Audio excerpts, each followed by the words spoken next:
Now, Piggy French comes forward.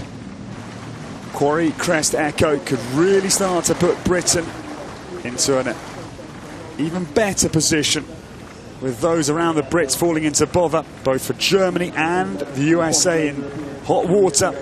Piggy French comes up to this Jimmy Rock. Ooh. This horse had a very good win in Chatsworth this year. And they could have had a top placing at Le Moulin, barring a frustrating 50 penalty ruling. Piggy starts off, as you would well expect, in a really determined fashion, because Britain, with good round here, Clayton, can go right to the top of the world leaderboard. Absolutely, and there's no better person to make it happen. Piggy just saw her stride from a mile away. Word's got out that these waterfalls are causing problems, and team riders riding to instructions. Let's just take one of the longer routes coming out. But Chipmunk has completed, and quick enough, as you rightly say. 48.3 for Julia. Just coming to the end of the course. Now Piggy French. She looks in absolutely razor-sharp mode here. Quarry Crest Echo combinations, not least of the lady we've just sadly witnessed. It's amazing to see how Piggy just guided that horse through without wrestling, without pulling, just guided the horse through. It's an interesting combination. You've got to be bold at it, actually. Bold but accurate. And if you get a little bit of one of those wrong, they've been paying the penalty there, Ed.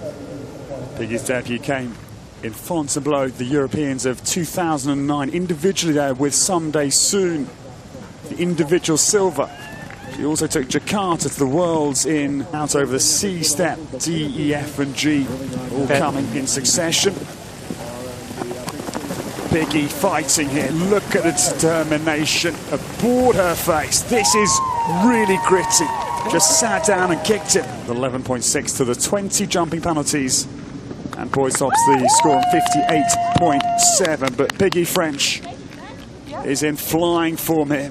Takes a look at her watch. She's gone down into the crouching position. She's urging him on up the hill. Come on. Chris rode in Kentucky 2010 and the Olympics of 2012. And I'm afraid Cooley lands unstuck in that middle water, which, like the CSX combination, causing the most bother out on the course. But now Piggy French comes home. This has been absolutely masterful for Great Britain. 5 seconds inside the time. And that is the new individual leader, 27.8.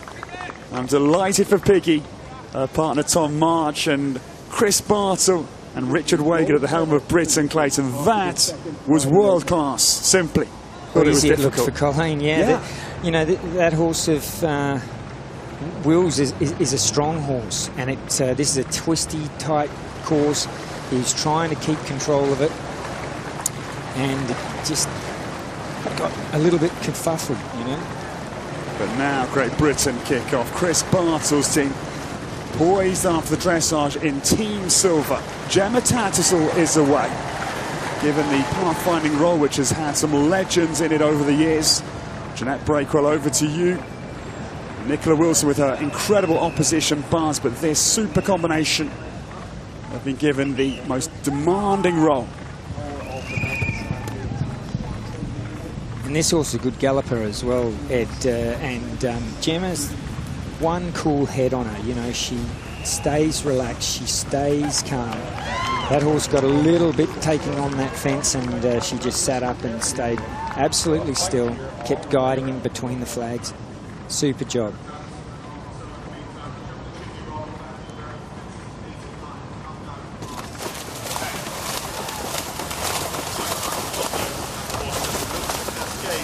Comes to this water cascade, she's actually chosen to take the longer route, not jumping up the step with the waterfall, but she's clear.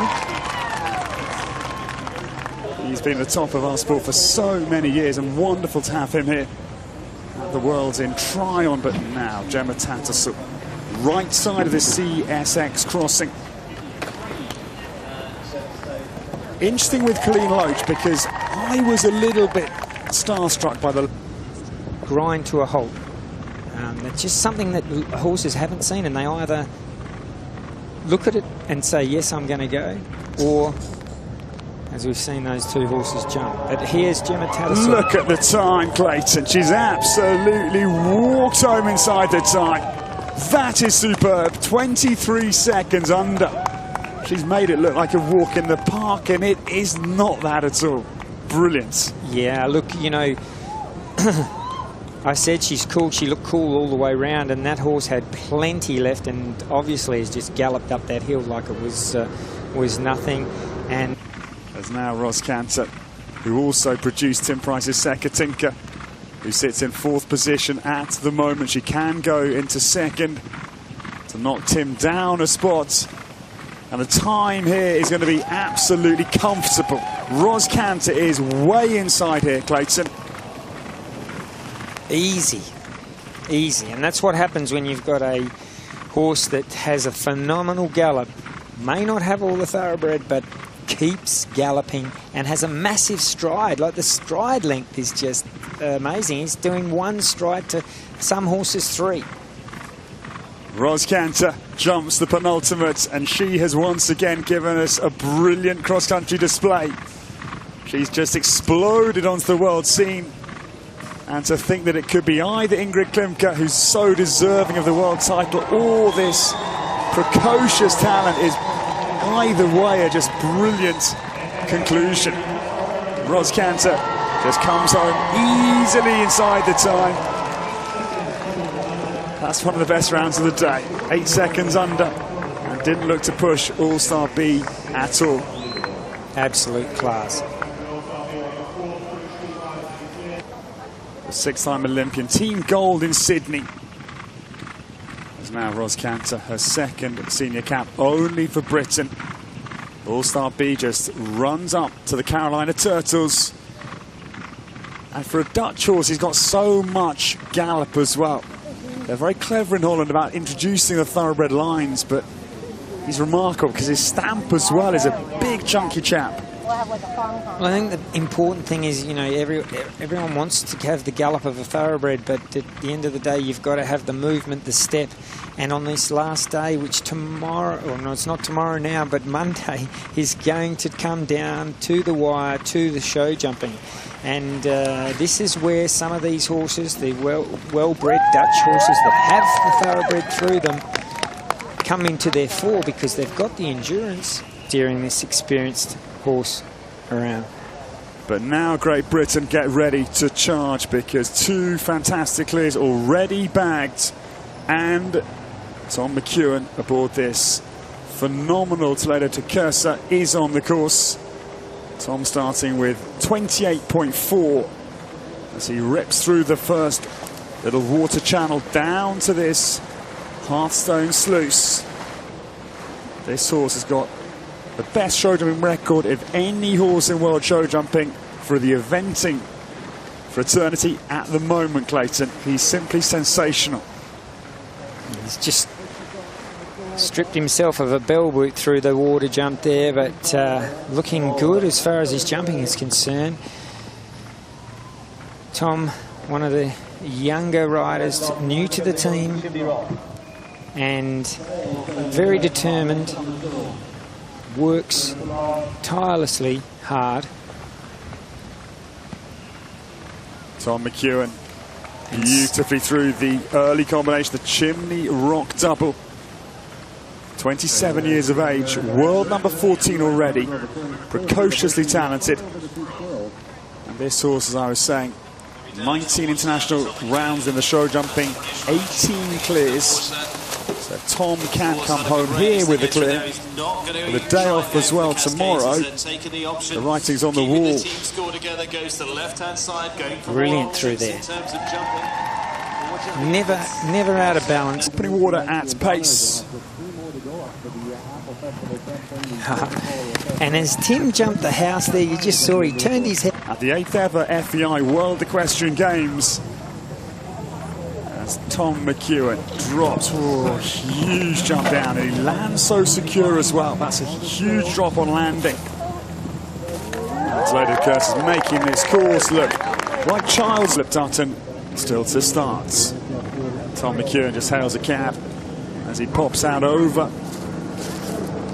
Big Oxer up the hill. New Holland at 21. He's having a wonderful ride out there. His expression says everything. Focus, but enjoyment in equal measure here as he comes down to this Carolina Turtle. Toledo just so responsive.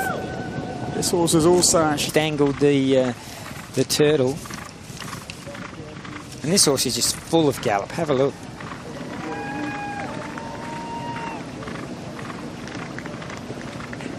Toledo the Cursor.